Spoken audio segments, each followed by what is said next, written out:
कुर्मः। ॐ जन, ॐ तप, ॐ सत्यम, ॐ तत्सवितुर्वरेण्यं भर्गो देवस्य धीमहि धियो यो नः प्रचोदयात्। ॐ आपो ज्योतिरसोऽमृतं ब्रह्म भूर्भुवः स्वरोम्। थोड़े दिनों में शिक्षा मंत्री बन गया तो मेरे प्रांत के मुख्यमंत्री ने कहा, स्वामी जी आपको 15 अगस्त को तिरंगा झंडा फहराना है। हरियाणा का शहर यमुनानगर, वहां जाकर के आपको झंडा फहराना होगा 15 अगस्त को। मेरी ड्यूटी लगी, मैं 14 अगस्त को पहुंच गया वहां। और 14 अगस्त की शाम को जब रेस्ट हाउस पर पहुंचा, सारे अफसर जिले के, कोई कमिश्नर, कोई कलेक्टर, कोई एसपी, ये सारे के सारे आए मंत्री जी के आवभगत के लिए। कहने लगे कि सर कल झंडा फहराना है। मैंने कहा जरूर फहराएंगे सर, कोई झगड़ा नहीं इस बात में, झंडा फहराने में।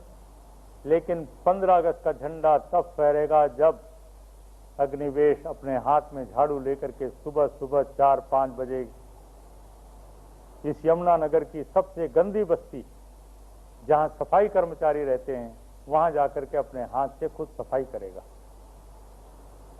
मेरी इस घोषणा से, मेरी इस बात से वो सन्न रह गए। कहने लगे स्वामी जी आप ये काम करेंगे? मैंने कहा क्यों? जब मेरी हजारों ये माताएं रोज सुबह शाम करती हैं तो आपको ये आश्चर्य नहीं हुआ? मेरी बहनें करती, मेरे भाई करते हैं। कहने लगे वो तो उनका तो काम है। मैंने कहा किसने तय कर दिया कि उन्हीं का काम है ये?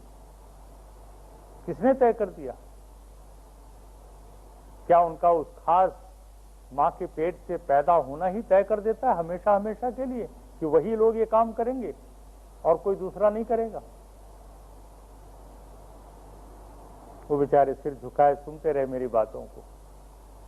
मैंने कहा मैं आप लोगों से कुछ नहीं कह रहा, मैं जाऊंगा पहले और सफाई करके और आऊंगा नहा धो करके, फिर झंडा फहराने के लिए 8 बजे मैदान में मैं पहुंच जाऊंगा। मैं जब सुबह पहुंचा वहां पर 4:30-5 बजे तो देखता हूं वो सारे अफसर लाइन लगा करके अपने हाथ में झाड़ू लिए हुए। जब मंत्री जी साफ कर रहे हैं तो अफसर जी पीछे कैसे रह जाएं? किसी मजबूरी में ही सही, लेकिन उन्होंने भी फिर मेरे साथ सफाई काम में योगदान दिया। मैंने उनका बड़ा धन्यवाद किया। मैंने कहा कि आप भी पुण्य के भागी बने और मैं तो बना ही बना। उसके बाद लगातार जब भी कोई 15 अगस्त आता है तो मैं देश में रहूं, विदेश में रहूं, कोशिश करता हूं उस अंदर के कुछ कीड़ों को मारने के लिए, एक दिन अपने हाथों से सफाई का अभियान करने के लिए। जब हरिद्वार कुंभ मेले में मैं गया और हमारा आर्य समाज का कैंप लगा और हमने सम्मेलन किया, जातिवाद के खिलाफ, वर्ण व्यवस्था लाओ, जन्मना नहीं कर्मणा लाओ, गुण कर्म स्वभाव से लाओ, और ये जन्मगत ऊंच नीच छुआछूत जात पात की बीमारी मिटाओ। जब मैंने ये भाषण दिया तो हमारे जो आए थे सुनने वाले तालियां बजाने लगे, वाह वाह स्वामी जी आपने बहुत बढ़िया भाषण दिया। मैंने कहा अग्निवेश केवल भाषण नहीं देता, ये करोड़ों लोग आए हैं इस मेले में। 1958 की बात, मैंने कहा ये करोड़ों लोग आए यहाँ, अन करोड़ों लोगों की गंदगी साफ करने के लिए, जो यहाँ पुण्य कमाने के लिए आए हैं, डुबकी का लगा करके पाप काटने के लिए आए हैं, अपने पैसे खर्च करके आए हैं, अपनी गाड़ियों में, अपनी बसों में आए हैं, अपनी रेलों में आए हैं।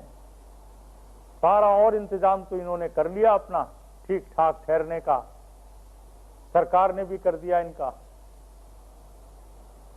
लेकिन एक इंतजाम इनसे नहीं हो पाया, और वो ये कि जो ये गंदगी करेंगे सुबह सुबह उठ करके या शाम को उसको साफ कौन करे?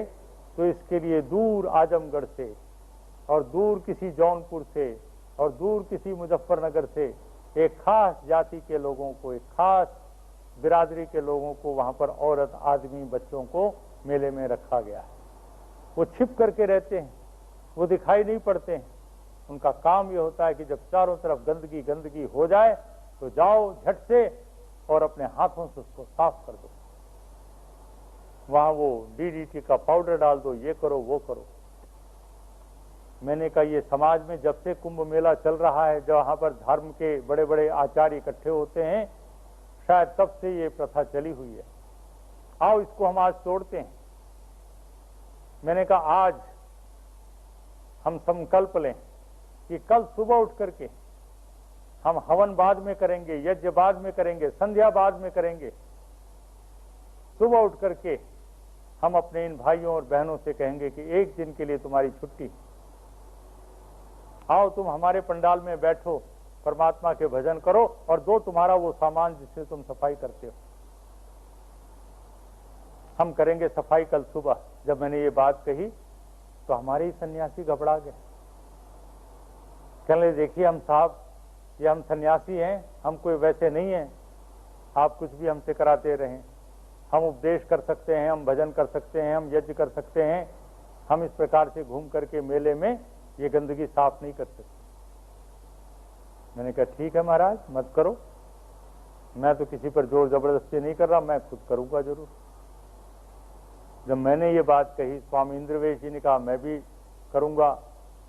तो चार सन्यासी और आ गए, तो फिर बाकी के बाकी सब भी आ गए। जब सन्यासी आ गए तो और हमारे गृहस्थी भी आ गए, वानप्रस्थी भी आ गए, सारे के सारे जो वहां पर धर्म लाभ उठाने के लिए आए हुए थे, 40 दिन का कथा प्रवचन सुनने के लिए आए थे, डेरा डाल करके बैठे थे, वेदोपदेश सुनेंगे, उन्होंने अगले दिन सुबह उठ करके सब लोगों ने घूम घूम करके सारे गंदगी की सफाई की।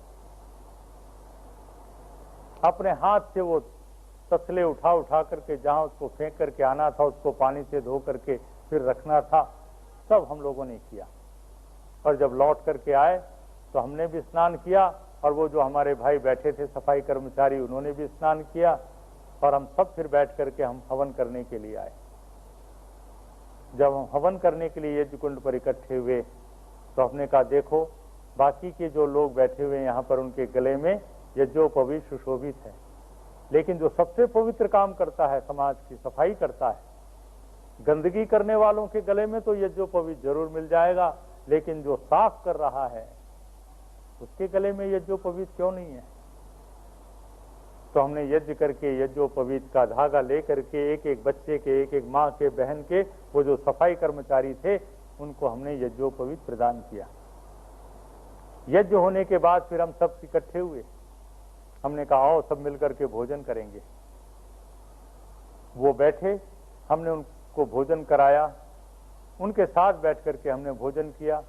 और जब सब भोजन कर चुके तो हमने कहा एक दिन कम से कम हम आपका पत्तल फेंकेंगे, आपकी थाली मांजेंगे। और हमने इस प्रकार से एक दिन, उस 40 दिन के कैंप में केवल एक दिन हमने किसी पर एहसान नहीं किया, हमने कोई आडंबर नहीं किया, कोई नाटक नहीं किया।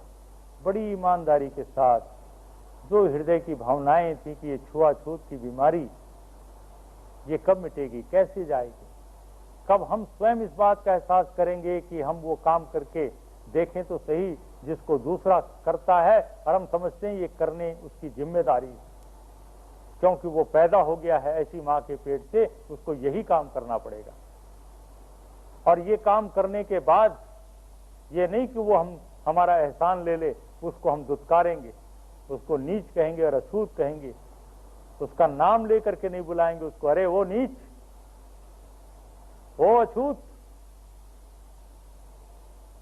इस प्रकार से हम उसे संबोधित करेंगे। तो ये जन्मना जातिवाद है। परमात्मा ने वेदों में कहा जन्म के आधार पर कोई नीच नहीं, कोई ऊंच नहीं। गुण कर्म स्वभाव से कोई अच्छा और बुरा तो हो सकता है, लेकिन जन्म के आधार पर तुमने किसी को नीच ऊंच बना दिया तो समाज तो बिगड़ जाएगा, समाज बर्बाद हो जाएगा।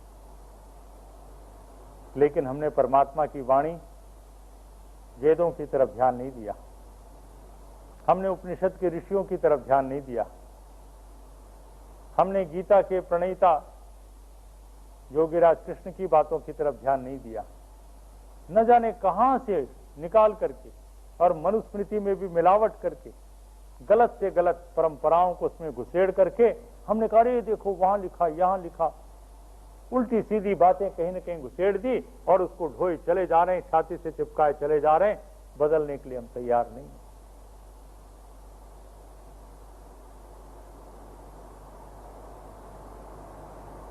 मैं चुनाव लड़ने के लिए गया, जब जेल से बाहर निकला तो जनता पार्टी की हवा थी पूरे देश के अंदर।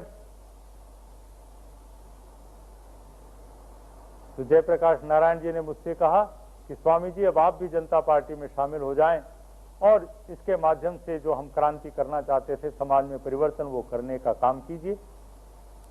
वो बेचारे जसलोक अस्पताल में पड़े थे, बंबई के जसलोक अस्पताल में डायलिसिस के ऊपर पड़े थे। उनके बहुत जीवन की आखिरी सांस जैसे बची हुई, उनकी आज्ञा को शिरोधार्य करके उनके प्रति हमारे मन में बहुत आदर। महात्मा गांधी के बाद एक इतना बड़ा नेता आया जिसने संपूर्ण क्रांति की मशाल जलाई।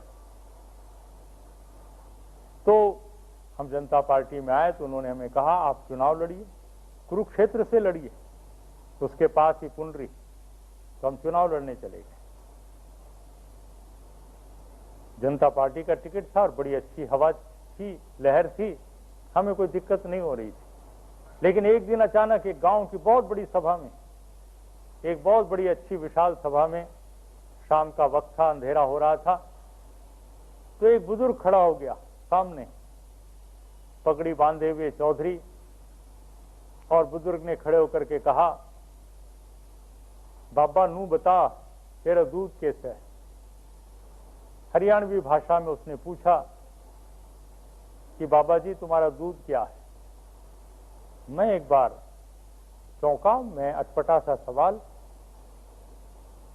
गाय का दूध, बकरी का दूध, भैंस का दूध तो मैं जानता था, ये हरियाणवी भाषा में मैंने ये मुहावरे नहीं सुने थे।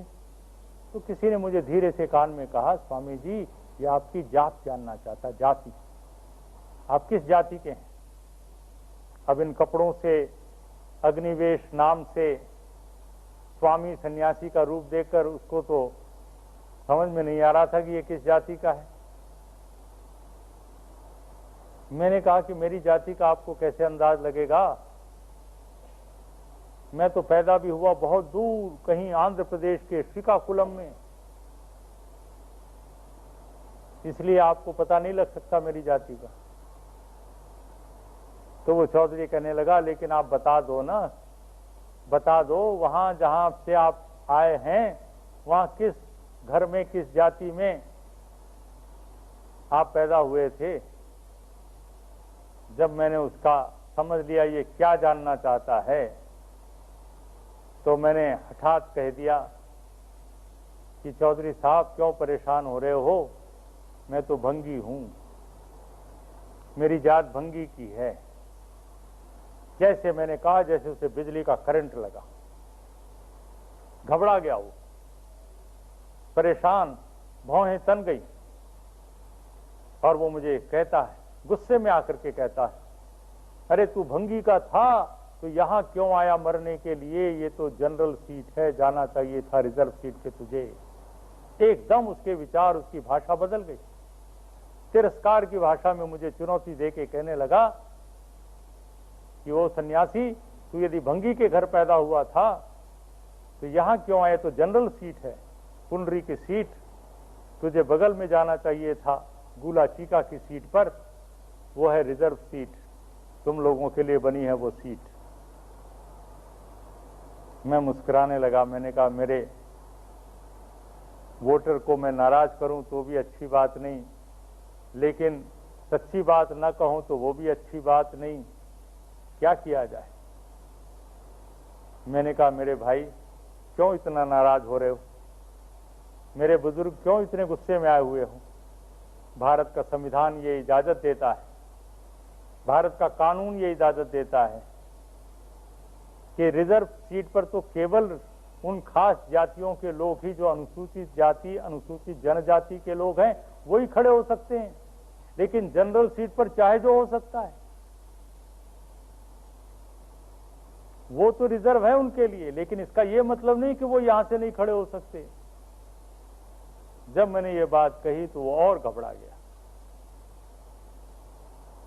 और सिर पकड़ करके कहने लगा कि बात तो तेरी ठीक है, कानून की बात तो तू ठीक कर रहा है कि ये जनरल सीट से भी तुम लड़ सकते तो हो चुनाव, लेकिन हमारा धर्म बिगाड़ने क्यों आ गए तुम? अपना तो बिगाड़ा ही बिगाड़ा, हमारा क्यों बिगाड़ रहे हो? मैंने कहा धर्म कैसे बिगड़ रहा है? उस व्यक्ति ने मुझसे कहा, ये बताओ, सचमुच में बताना, हम चाहते हैं लेकिन इसके बावजूद अभी हमारा फैसला नहीं हुआ है। आप ये बताओ कि क्या सचमुच में आप भंगी का ही काम करते थे?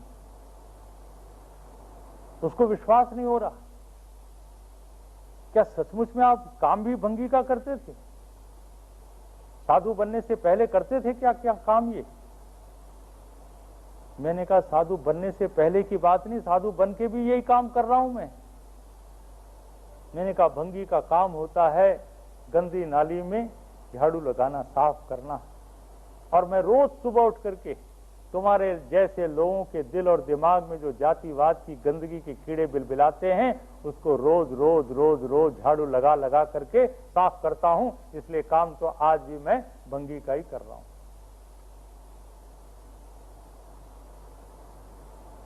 मुझे पता नहीं उसने वोट दिए कि नहीं दिए, उसके रिश्तेदारों ने दिए कि नहीं दिए, बहरहाल मैं जीत गया। मैंने एक उदाहरण दिया आपको